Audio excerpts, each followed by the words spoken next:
नमस्कार दोस्तों, स्वागत है आपका मेरे चैनल पे। दोस्तों, DRDO made in India towed artillery gun के टेस्ट अगले महीने शुरू करने वाली है, लेकिन दोस्तों आर्मी के अभी भी इसको लेके कंसर्न है।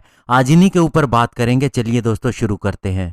तो दोस्तों हम बात कर रहे हैं advance towed artillery gun system की, जिसे डीआरडीओ ने डेवलप किया है और इसे प्राइवेट फर्म भारत फोर्ज और टाटा पावर के साथ में मिलकर बनाया जा रहा है। और अब जून मंथ के अंदर इसके टेस्ट शुरू होंगे, जो कि समर ट्रायल होंगे। और उसके बाद में ये भी कहा जा रहा है कि इंडस्ट्री को इसका ऑर्डर भी दे दिया जाएगा और उसके बाद ये हमारी आर्म्ड फोर्सेस के साथ में ऑपरेशनल हो जाएगा। इसके अलावा आपको बता दें कि इसके validation trial high altitude area के अंदर और इसके मोबिलिटी ट्रायल हिली और माउंटेनियस टेरेन के अंदर भी कंप्लीट हो चुके हैं। और दोस्तों 1999 में आर्मी का एक फील्ड आर्टिलरी रेशनलाइजेशन प्लान था, उसी के तहत इन्हें बनाया जा रहा है। और इसी प्लान के हिसाब से आर्मी के पास कई तरह की आर्टिलरी होनी चाहिए, जिसके अंदर ये टाउड सिस्टम भी शामिल है, जो कि 155x52 कैलिबर का है। पहले इसे कई बार बाहर से खरीदने की कोशिश की गई, लेकिन ये सफल नहीं हो सका। बाद में डीआरडीओ ने 2010 के अंदर इस काम का जिम्मा लिया था। और इसके अलावा दोस्तों आर्मी एक अलग प्लान के ऊपर भी चल रही है। मेक इन इंडिया के तहत ही वह अन्य टाउड गन को अब्रोड से हासिल करने की कोशिश कर रही है। और इसके लिए इस्राएली फर्म एल्बिट की एथोस गन लोएस्ट बिडर के रूप में उभर के सामने आई थी 2019 के अंदर।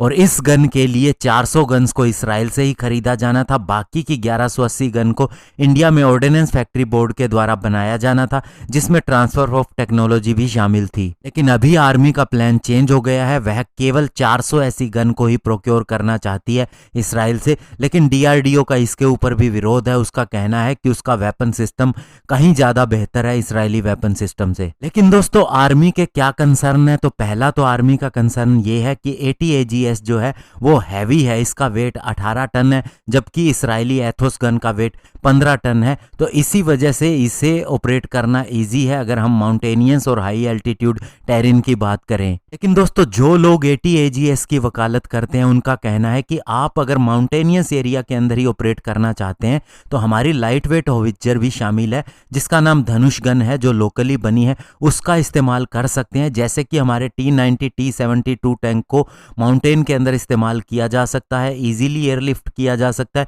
जबकि लोकली बने अर्जुन टैंक के साथ में ऐसा नहीं किया जा सकता।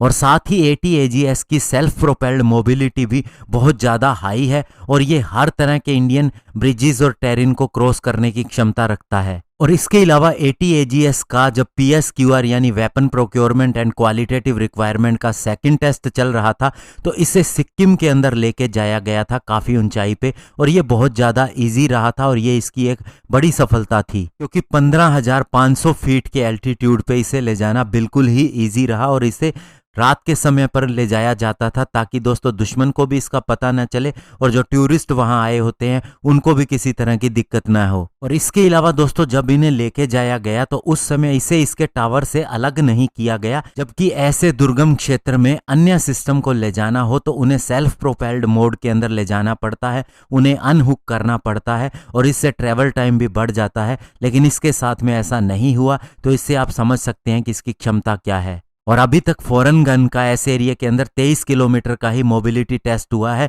जबकि इसने माउंटेनियस और हाई एल्टीट्यूड एरिया में 526 किलोमीटर का सफर तय किया है। ऐसे में दोस्तों देखना होगा कि समर टेस्ट के बाद में आर्मी क्या डिसीजन लेती है और हमारी संस्थाएं क्या डिसीजन लेती है। लेकिन दोस्तों मेक इन इंडिया के तहत इसे लोकली ही बनाना सबसे बेहतर होगा, क्योंकि इसके लिए हमें किसी भी तरह के स्पेयर पार्ट्स के लिए दूसरे देश पे निर्भर नहीं रहना पड़ता। साथ ही ये हमारे लिए इकोनॉमिकल भी पड़ती हैं। धन्यवाद। जय हिंद।